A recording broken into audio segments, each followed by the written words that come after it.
আসসালামু আলাইকুম। আজ সোমবার 28শে পৌষ 12ই জানুয়ারি। আজ আমার 10 কাঠা জমিতে বিদ্যুৎ দিতে আসিছি। আর এটি দোপের মাটি, এঁটেল মাটি, এবং এই পাশে সবই এঁটেল মাটি আবাদ। কিন্তু আমরা এই জমিগুলোই ধান ছিল। ধানের পরে আমার আগে ভিডিও দেওয়া আছে, যেদিন কি ভুট্টা লাগাইছি। এটি নিম গাছের জমি, ওই ডাঙায় নিম গাছ আছে। এই চারপাশে আপনার ক্ষেত আছে, যার জন্যে ওই আমরা একবার হেরো নিয়েছি, পরের দিন আবার ওই চাষ করি ওই হেরো নিয়ে চলে গেছি। যে আমার আর কি মুখ্য বিষয়টা এই যে আবার ভুট্টা জমিতে আমি অগভীর চাষ করেছি 4-5টা জাহেক, কিন্তু চাষটা খুব ভালোভাবে মারেছি। আর একদিন পর চাষ মারেছি।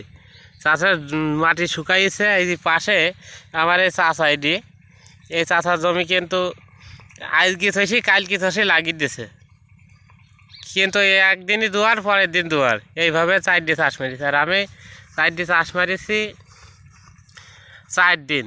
ওই হ্যাঁ এখানে রাখা ছিল, কিন্তু দেখা যাচ্ছে আমি 7 দিনই এই ভুট্টা জমিতে, এবং একই সাথে ভুট্টা লাগাই নিয়েছে একই দিনে 3 জনা জমি ভুট্টা লাগাই নিয়েছে। তো রাহাই এই পাশের জমিতে সব 7 দিন ভুট্টা লাগাইছে, আর ছোট চাচা ছেলে ভুট্টা লাগিয়েছে 7 দিছে। আর আমার এই চাচাও 7 দিয়ে ভুট্টা লাগাইছে।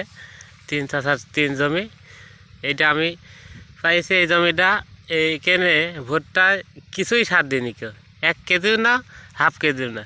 তারপরে আছে যে মাটি ভালোভাবে চাষ করার জন্যে ভুট্টাটা ভালো হয়েছে। আর এর ভিতরে আর একবার যে টাইনি দেওয়া দেয় তো মাটি যত শুকাবে, পরে সেচ দেওয়ার পরে শত ভুট্টা ভালো হবে। মাটিতে শুকালে মাটি জীবন ফিরে পায়। একেবারে শুকিয়ে সেচ দিলে সেই মাটিতে কোনো রোগবালা থাকে না, ভুট্টা লালও হয় না।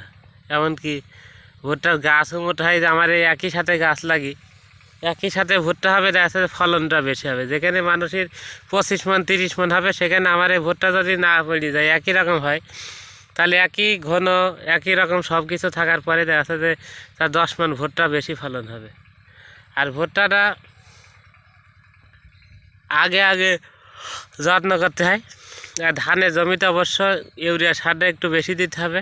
আমাদের এখানে 10 কেজি 12 কেজি 15 কেজি হারেও সার দেয়, কিন্তু যদি ভালোভাবে চাষ করা থাকে তাহলে 5 থেকে 6 কেজি হারে সার দিলে ভুট্টা ভালোভাবে হয়ে যায়। ভুট্টা ফলন 1 নম্বরে ভুট্টা হয়ে যায়।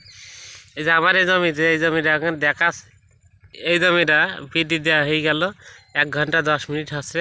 আর এই 20 মিনিট দিলে হয়ে যাবে।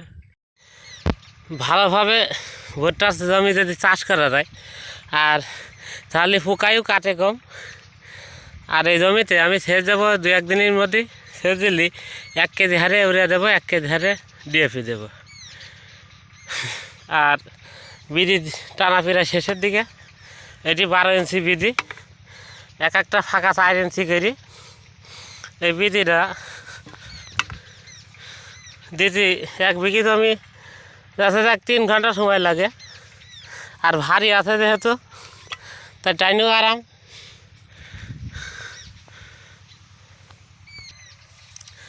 আর এই ভুট্টা জমি মানে 36-37 দিনের ভিতরেই এই ভুট্টা লাগাই নিতে সেচ দেওয়া হয়ে যাবে। আবার এই পরবর্তী সেচ যাতে ওই বড় ভুট্টার দিই একসাথে দেওয়া যায়, সেই প্ল্যানে আমি প্রস্তুতি নিচ্ছি। আলহামদুলিল্লাহ ভুট্টায় বিধি দেওয়া সমর্থ হইল। দেখ ভুট্টায় বিধি দিয়ে ঘাস তো আর একেবারেই থাকবে না, সব উপড়ে যাচ্ছে ঘাস। হ্যাঁ, ঘাস সবই উপড়ে যাচ্ছে। এই যে সব উপড়ে যাচ্ছে, সব একের পর এক উপড়ে যাচ্ছে। এইটি উপড়াই নিকা, ওইটি উপড়াইছে, একটা বাদ আছে। যাই সব এক সেটি, আর ঘাস একটাও থাকবে না, সব মরে যাবে। এই যে আমার বিধির সামনে অসংখ্য ঘাস বাইডি আছে। এই যে সব ঘাস বাইডি আছে। এইসব ঘাস আবার ভাইসিয়ে যায়, যত টানা লাগে তত ভাইসিয়ে যায়। এই সব ভাইসিয়ে যায়, সব ভাইসিয়ে যায়। আর এই বিধিটা বানাতে 700-800 টাকার মতন খরচ হয়েছে। বিধিটা টানতে একটু খাটনি হয় হালকায়, তো ভালোই চাষ হয়। চাষের উপযুক্ত মতন সুন্দর, একেবারে নতুন বিধি ফাল, নতুন ভাব লাগাইনি। আর এই 3 হাতের একটু বেশি আমার এই লাঠিটা। আর এই যে খালি টানলে হয়ে যাবে।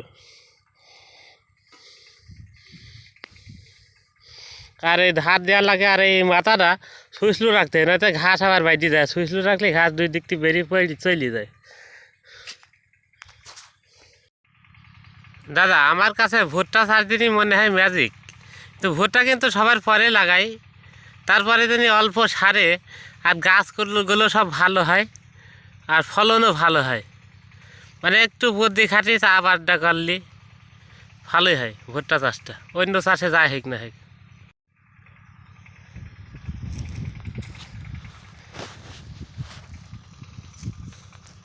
আর জমি চাষ করার জন্যে এই যে এক পায়ে আছে, এই যে ঘাস একেবারেই কম হয়েছে। হ্যাঁ, আর এই যে পাশাপাশি ইপার ওপার জমি দেখেন ঘাসের কি নীলি খেলা, মানে ঘাস কাকে বলে। এই যে তাই জমি যদি ভালো করে চাষ মারা যায়, শুকনো থাকে, তাহলে এই জমিতে ঘাসও কম হয়, বুঝেছেন। এদিকে যত দেখছি সেত ঘাস বেশি।